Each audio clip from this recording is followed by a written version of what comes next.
So what is a domestic violent extremist, according to Washington State's Attorney General Bob Ferguson? And why should anyone care what AG Bob Ferguson thinks about this in the first place? And then why am I even asking these questions?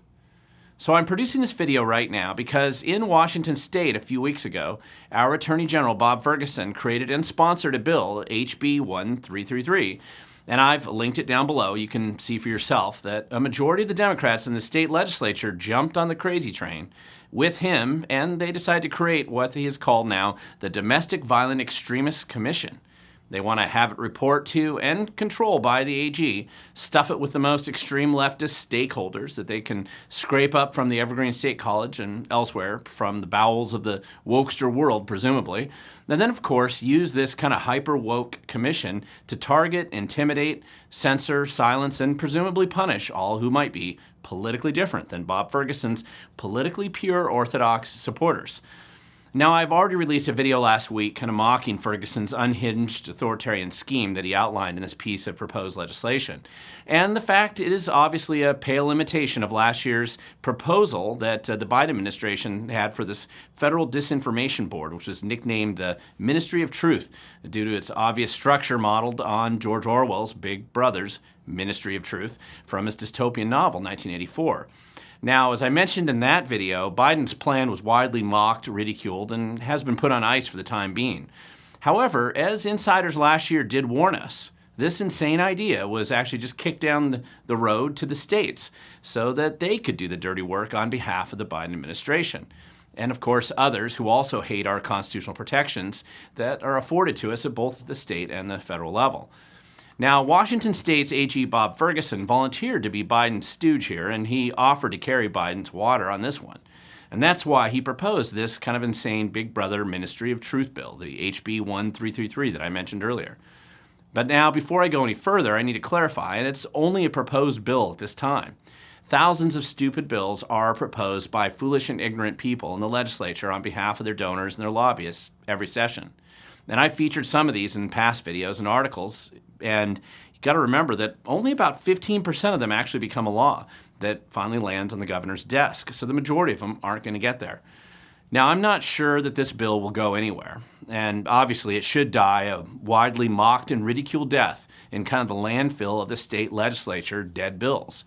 However, based on your comments from the last video and a variety of emails that I've received, it seems worthwhile to clarify what exactly are these domestic violent extremists who Bob Ferguson wants to so aggressively silence, censor, intimidate, attack, and destroy using the power of his office and state government itself.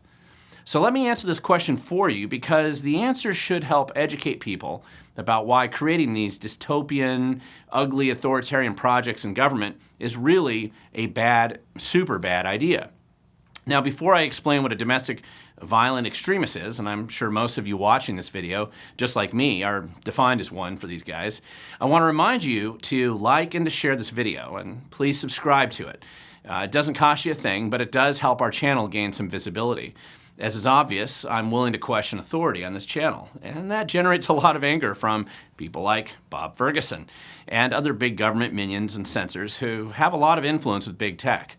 So this video, like most of my videos, is likely shadow banned in some way, but you can help get it to a wider audience if you like the content. And I also appreciate your comments down below. I do read them. I'm doing actually this very video because your comments on previous videos, I read them and I try to respond to many. And essentially this video is just a response to some of those previous comments and the emails. So back to you, and yes, you probably are a crazed domestic violent extremist who Washington State AG Bob Ferguson and his minions and followers in the state legislature, they want to target with his proposed new Ministry of Truth. The Disinformation Board, or call it the Committee for Public Safety, or as he wants to call it, the Domestic Violent Extremist Commission. Let's see who qualifies as a domestic violent extremist in Bob Ferguson's weird kind of authoritarian world. Now, first we're going to start with the obvious. These first categories of domestic violent extremism are clearly identified in the report that Bob Ferguson used your tax dollars to fund, which he claims justifies and excuses his effort to suppress free speech, freedom of conscience, freedom of thought, freedom of association, and pretty much every other constitutional protection in existence today. So here's a slide that was presented by one of Ferguson's vendors that he paid to lobby his ideas for him. I mean, these are the first 4 categories of evil, scary, and super threats, or domestic violent extremists. You can kind of see these bubbles over here. I'm going to explain what they are because he says that if you're one of them, or you fit into one of these bubbles here, you indeed are a domestic violent extremist. So, bubble number 1. You know you are a domestic violent extremist if you oppose critical race theory being taught to your kindergartner. This is particularly true if you really dared to bring your concerns to your local school board, and you thought having the FBI put you on a watch list was bad enough. Oh no, you concerned parent, Ferguson plans to punish you for sure. You are definitely a domestic violent extremist in Ferguson's world, and according to his own report. Number 2, did you actually get vaccinated, refuse to? Or did you dispute the mask mandates? Or, horror of horrors, did you actually question Pfizer's claim that their vax was perfect and it wasn't responsible for all the side effects and deaths that we're seeing now? For sure, that makes you a major domestic violent extremist. Did you believe the COVID-19 virus started in a lab? Even though that now looks to be the most likely source, you're still a domestic violent extremist for daring to have that thought before you were allowed to think it. Did you believe vitamin D was good for you and might even help be part of a wise therapeutic regime for resisting viral infections, including COVID-19? How dare you?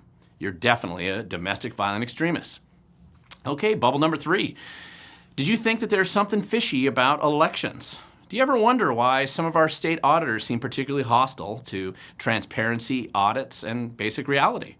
Are you concerned about how you keep getting your dead father-in-law's ballot 5 years after he died and nothing you can do will make them stop? Have you found piles of ballots along the side of the road or in homeless camps and wondered, do these guys really know what's going on? Well, my friend, if you ever had a single thought or concern about elections, you too are a domestic violent extremist. Absolutely, for sure.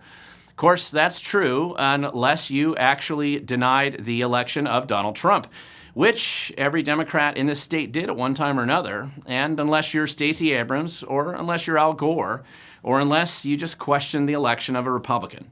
Now, those types of election deniers are perfectly okay. Everyone else, obviously a domestic violent extremist, because it is certainly wrong think. Now, number 4, do you refuse to bring your kids to Drag Queen Story Hour? Would you prefer your young girls not shower with naked old men wearing makeup in the gym locker room? Well, you are obviously a domestic violent extremist. Are you concerned about weird adults trying to groom your kids or any other kids in the neighborhood?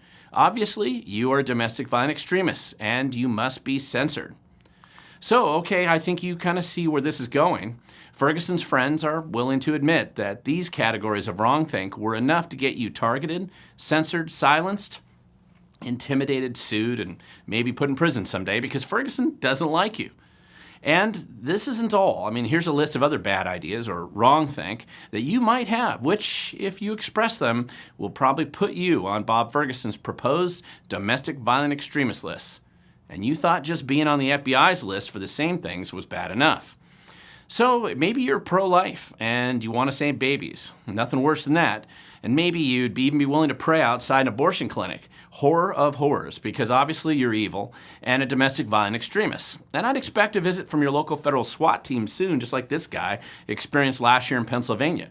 Now, Ferguson's really looking forward to doing this in our state in the near future as well. Maybe if you question the ever-changing orthodoxy of the climate change cult and you want to look at reality and not reorganize your life based on Earth Day, doomsday, fake forecasts, and always wrong computer models for the pole planet's temperature increases in the next century, maybe by a degree, then you are definitely a domestic violent extremist, and you have probably sinned against Gaia to boot. Now, maybe you support your Second Amendment rights to protect yourself and your family. Obviously, that makes you a domestic violent extremist and probably an armed extremist to boot, which makes you double the trouble and twice the target for Ferguson to silence. Guys like Ferguson are always terrified of people who defend themselves from violence, particularly the violence that he supports, like releasing violent sex predators into our community. Do you want to lower taxes? Maybe you believe government squanders your tax dollars and you question the efficacy and size of big government.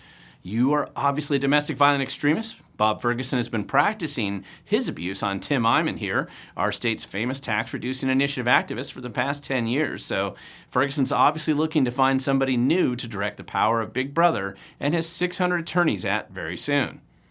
Now, frankly, if you have the ability to think for yourself, believe math isn't racist, understand that science is not a religion but merely a tool to better understand our environment, or if you question authority, presuming that same authority has a D next to their name, you are probably a domestic violent extremist, and Ferguson absolutely wants to target you with his proposed HB 1333 bill. No wonder there are so many authoritarian types in the legislature who signed up to support this very stupid idea. Now wait a second, you say. The list that I just gave you might include everyone you know. Well, maybe not everyone. I mean, it probably doesn't include the Evergreen State College professor that you know, but everyone else who is normal in your life, it's going to be them. I mean, who isn't actually on Ferguson's list?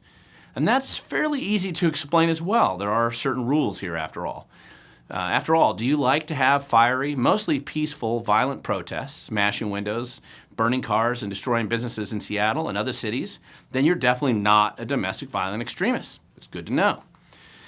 Do you think seizing blocks of a major city, attacking the police, killing multiple young black men, and declaring secession from the United States is a good idea?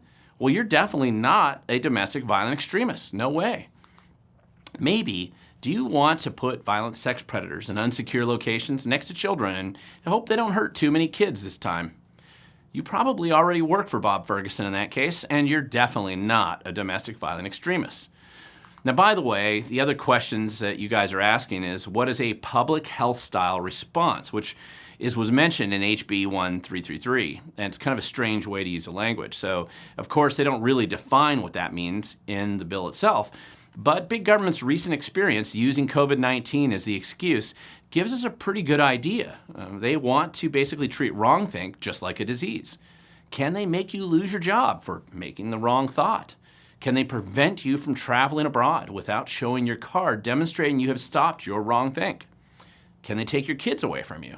Put you in some type of quarantine? I mean, after all, your thoughts are dangerous and they really might spread just like a virus. They called these re-education camps in most authoritarian countries in the past, but I'm sure that they have a new terminology for it today, a little bit more politically correct. So it isn't hard to see why this is really a horrible idea to normal people. But nobody claims that we have normal people running our government today. I mean, listen, this whole idea is absurd. Using the power, the threat, and intimidation of the state to create a ministry of truth, regardless of whatever Orwellian term that you want to label it, that's a completely unconstitutional structure. It should be incredible that Ferguson, who at least claims to have a law degree and presumably read the Constitution at least once in his life, found so many completely ignorant and corrupted politicians in the legislature to support a bill just like this. Now, I realize the Biden administration wants this, and I understand the Democratic Party loves the idea of censorship today. And as the Twitter files have recently revealed, most of big tech is involved in the silencing of all independent thought and dissent. But I feel like that these insane ideas are just cresting right now. I mean, it's just reaching kind of this apex as the final wave of wokester craziness just crashes into reality. Now, in Orwell's 1984, which Bob Ferguson seems to be following as his own personal instruction manual, there's actually a quote from the Grand Inquisitor of the totalitarian regime involved named O'Brien in the book. This Grand Inquisitor shares a lot of similarities with Bob Ferguson, and this fiction book character says, if you want a picture of the future, imagine a boot stamping on a human face forever. Now, to most of us, that isn't the vision that we would want for our future.